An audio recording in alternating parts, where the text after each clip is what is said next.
Hawa ni mitume 12 wa Yesu Kristo na jinsi ambavyo waliweza kufariki. Mtume wa kwanza ni mtume Yohana. Huyu walifanya jaribio la kumuua kwa kumweka kwenye mafuta yanayochemka, lakini kwa muujiza wa Mwenyezi Mungu aliweza kutoka akiwa salama. Baadaye alikwenda kwenye kisiwa cha Patmos, then akaandika kitabu cha Ufunuo, then akaishi muda mrefu ndo akaja kafa akiwa katika uzee. Na mtume wa pili ni mtume Mathayo, ambaye yeye alikuwa ni mtume wa Yesu Kristo, lakini pia mwandishi wa kitabu cha Biblia cha Mathayo, ambapo yeye alihubiri kote Asia, lakini baada ya kutoka Asia alikwenda nchini ya Ethiopia, ambapo huko alipata upinzani mkali na baadaye waliweza kumsulubu na kumweza kumuua. So aliuawa nchini Ethiopia. Na mtume wa tatu ni mtume Petro, ambaye yeye baada ya Yesu kuondoka duniani na kupaa kwenda mbinguni alimwachia aongoze mitume waliobaki. Lakini Petro aliweza kuhubiri na kufanya matendo makubwa sana ya Mwenyezi Mungu, lakini baadaye waliweza kumuua kwa kumsulubu msalabani kama unavyoona hapo, miguu juu kichwa chini, na waliweza kumuua kwa design kama hiyo hapo, mtume Petro wa tatu. Mtume wa nne alikwenda kwa jina la Bartholomeo, ambapo yeye alikuwa mishonari wa habari njema huko Asia, na baadaye waliweza kumsulubu kwa kumpiga mijeledi na kuweza kumchuna ngozi kama unavyoona katika picha hiyo hapo, ndo baadaye wakamuua. Mtume Bartholomeo alikufa kifo cha kikatili kama unavyoona hivyo. Na mtume wa tano ni mtume Andrea. Andrea alikuwa ni mtume karibu zaidi na Yesu Kristo, naye pia alikuwa na ubiri habari njema huko Asia na kuzunguka bara la Ulaya, ambapo waliweza kumuua kwa kumweka kwenye msalaba na kumwacha akiwa kwenye amefungwa msalaba, ndipo akapata umauti. Na mtume wa sita ni mtume Filipo.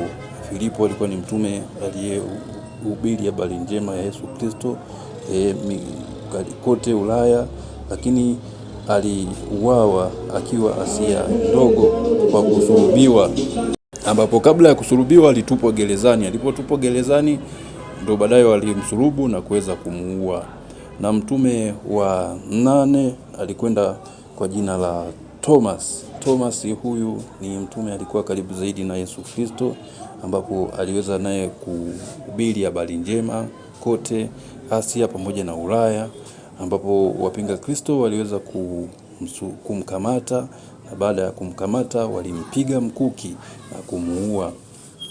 Mtume wa 9 anakwenda kwa jina la Yuda Iskariote. Najua wengi wanafahamu historia ya Yuda Iskariote kutokana na historia ambazo zipo kwamba alikuwa ni msaliti. Aliweza kumsaliti Yesu Kristo kwa kupokea pesa. Baada ya kupokea pesa, roho ikamsuta. Baada ya roho kumsuta, akachukua maamuzi ya kujinyonga. Kwa hiyo Yuda Iskariote yeye alijiua yeye mwenyewe kwa kujinyonga baada ya usaliti wa Yesu Kristo. Na mtume wa 10 anakwenda kwa jina la Yakobo. Yakobo huyu alikuwa ni mtume, lakini ndugu pia na Yohana, walikuwa na ndugu wa kifamilia, hawa familia moja, wote walikuwa ni wa familia moja, wote wakaamua kuwa mitume wa Yesu Kristo. Yakobo aliweza kufa kwa kuuawa baada ya wale wapinga Kristo kuweza kumvamia. Na mtume wa 11 anakwenda kwa jina la Simon. Simon huyu alikuwa ni mtume ambaye alikuwa akisambaza injili ya Yesu Kristo kote barani Ulaya na Asia, ambapo wapinga Kristo mwisho waliamua kumuua kwa kumsulubu kikatili na kuweza kutoa roho yake. Na mtume wa 12 ambaye ni wa mwisho anakwenda kwa jina la Mathias. Huyu hapa anakwenda kwa jina la huyu ni wa 11 na kwenda kwa jina la Yuda, lakini sio Yuda Iskariote. Yuda aliweza kuuawa katika kueneza habari za Yesu Kristo na wale wapinga Kristo mwaka wa 77 baada ya wakati wa kawaida. Na mtume wa 12 anakwenda kwa jina la Mathias.